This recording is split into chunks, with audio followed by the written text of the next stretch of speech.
Hi, hello, and welcome to the week. Indian 2, director Shankar's Indian 2 has hit the screens. Senapati is back. Kamal Haasan is back as Indian Tata. A few days before, when I met director Shankar at his office in Chennai, the first question that I asked him was, why Indian 2 now?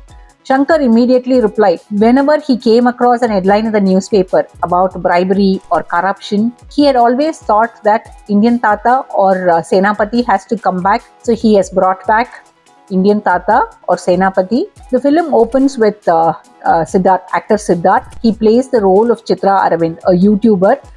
He and his team run a YouTube channel called Barking Dogs. The YouTube channel puts out videos against corrupt officers, corrupt politicians. They make a mockery or they create parody, satirical content. So once when Siddharth and his team come across a suicide of a teacher training student, they go fight against it and they protest against it.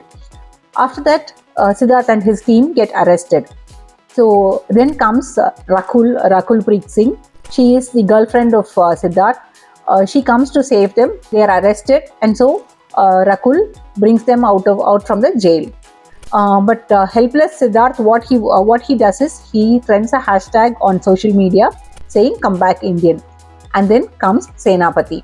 He comes from Taipei actually. He is living in Taipei. A second edition also talks as same as the first edition. In Indian 2 also, Shankar fights corruption, but we are used to this template. It is very boring and it is very lengthy also. The screenplay is very lengthy. So what exactly Indian 2 has got to tell us? Is it different from the first edition? The first half of Indian 2 talks about corruption again. It talks about businessmen. It even makes a mockery of businessmen like Ambani, Adani, Vijay Mallya, and a lot of other people, and also the officers, bureaucrats, and politicians. First edition of Indian in 1996 actually was to the point, because in that itself Shankar had addressed the issue of corruption. The screenplay in the first half runs very long.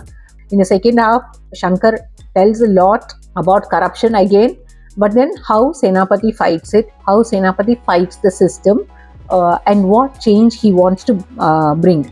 Actually, some of the scenes are very gripping, but when another hashtag starts trending, there are changes in the screenplay itself. We can see a change in the screenplay because it is little gripping. So at least in Indian 3, that is the sequel, the next sequel, at least Shankar tells us more than what we wanted and more than what the audience expect.